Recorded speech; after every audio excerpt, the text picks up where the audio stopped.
जय हिंद everyone, welcome to proud NCC. आज की इस वीडियो में हम एनसीसी में जीसीआई यानी कि गर्ल कैडेट इंस्ट्रक्टर की पोस्ट के बारे में बात करेंगे। जीसीआई की पोस्ट एक परमानेंट स्टेटस की पोस्ट होती है जिसमें आपको यूनिफॉर्म मिलती है और साथ में आपकी जो कोर डिप्लॉयमेंट होती है वो एनसीसी की गर्ल्स बटालियन या फिर मिक्स्ड बटालियन में आपकी डिप्लॉयमेंट होती है। अगर हम एलिजिबिलिटी कंडीशन की बात करें तो एक्सक्लूसिवली फॉर फीमेल इसके लिए अप्लाई कर सकती हैं। आपके पास ग्रेजुएशन डिग्री हो, आपने किसी भी स्ट्रीम से ग्रेजुएशन की हो, आपके पास एनसीसी का सी सर्टिफिकेट होना मैंडेटरी है। विदाउट एनसीसी सी सर्टिफिकेट के आप गर्ल कैडेट इंस्ट्रक्टर की पोस्ट के लिए अप्लाई नहीं कर सकते और जो आपकी एज लिमिट है वो 20 से 25 साल के बीच में होनी चाहिए। कैटेगरी के हिसाब से अलग से एज रिलैक्सेशन दिया जाता है। अगर हम बात करते हैं कुछ मिथ और रियलिटी की, मिथ ये है कि इसके अंदर बहुत ज़्यादा मिलिट्री फिजिकल टेस्ट की ज़रूरत होती है, लेकिन ऐसा नहीं है। इसमें एग्ज़ाम देना होता है और बाद में इसका मेडिकल होता है और आपकी ज्वाइनिंग होती है, उसके बारे में हम आगे बात करेंगे। दूसरा मिथ है कि ये टेम्परेरी होती है, एड होक होती है या कॉन्ट्रैक्चुअल पोस्टिंग होती है। ऐसा बिल्कुल भी नहीं है, ये एक परमानेंट पोस्ट है जो बाकी परमानेंट जॉब की तरह होती है। सेंटर की ये पोस्ट होती है।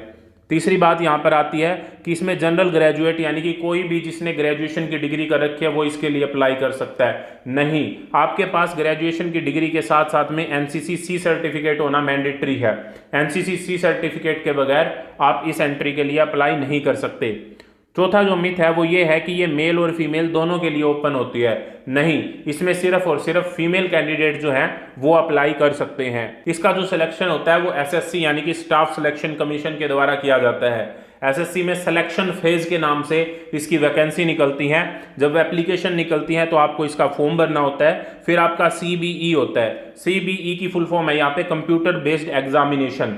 जो एग्जाम होगा उसमें कौन से सब्जेक्ट होते हैं उनके बारे में हम आगे इसी वीडियो में डिस्कस करेंगे। जब आपका एग्जाम क्लियर हो जाता है तो आपको डीवी यानी कि डॉक्यूमेंट वेरिफिकेशन के लिए बुलाया जाता है और बाद में ज्वाइनिंग से पहले आपका फाइनल मेडिकल होता है और आपको ज्वाइनिंग दे दी जाती है। तो इसमें 4 सब्जेक्ट होते हैं। सबसे पहला है जनरल इंटेलिजेंस जिसे हम रीजनिंग के नाम से जानते हैं। दूसरा है जनरल अवेयरनेस जिसे हम जीके या जनरल नॉलेज बोलते हैं। तीसरा है क्वांटिटेटिव एप्टीट्यूड जिसे हम मैथ बोलते हैं और चौथा है इंग्लिश लैंग्वेज। इन सभी के 25 क्वेश्चन आपके एग्जाम में पूछे जाते हैं और एक क्वेश्चन जो है वो 2 मार्क्स का होता है, तो टोटल 50 मार्क्स का एक सब्जेक्ट आपका हो जाएगा।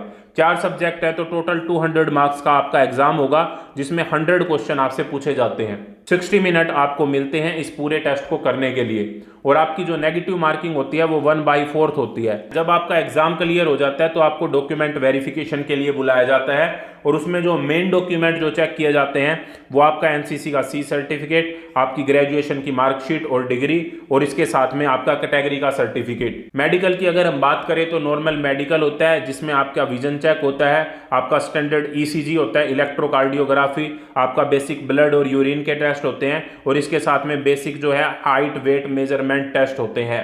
तो सैलरी की अगर हम बात करते हैं तो ये लेवल 4 की जॉब होती है जो जीसीआई की है। मिनिस्ट्री ऑफ डिफेंस के अंडर आती है, सेंटर लेवल की पोस्ट होती है। बेसिक पे जो आपको मिलता है वो 25,500 मिलता है यानी कि 25,500।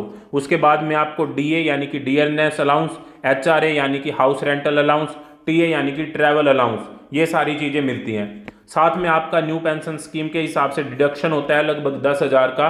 तो इस तरीके से आपकी जो सैलरी है वो लगभग 50,000 के आसपास होती है, लेकिन इन हैंड सैलरी आपकी 40,000 से लेके 41,000 तक होती है।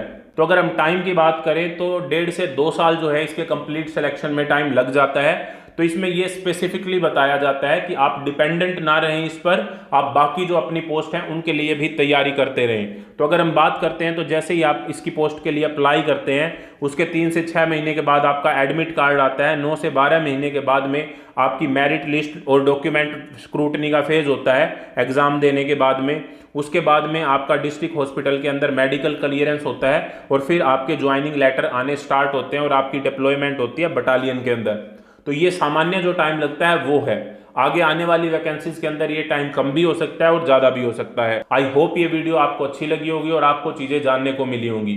अगर ऐसा है तो चैनल को सब्सक्राइब जरूर करें और अगर आपका कोई भी डाउट है तो आप मुझे कमेंट बॉक्स में ज़रूर पूछें। मैं पूरी कोशिश करूँगा कि मैं आपके डाउट को सोल्व कर सकूँ। Thank you very much. जय हिंद।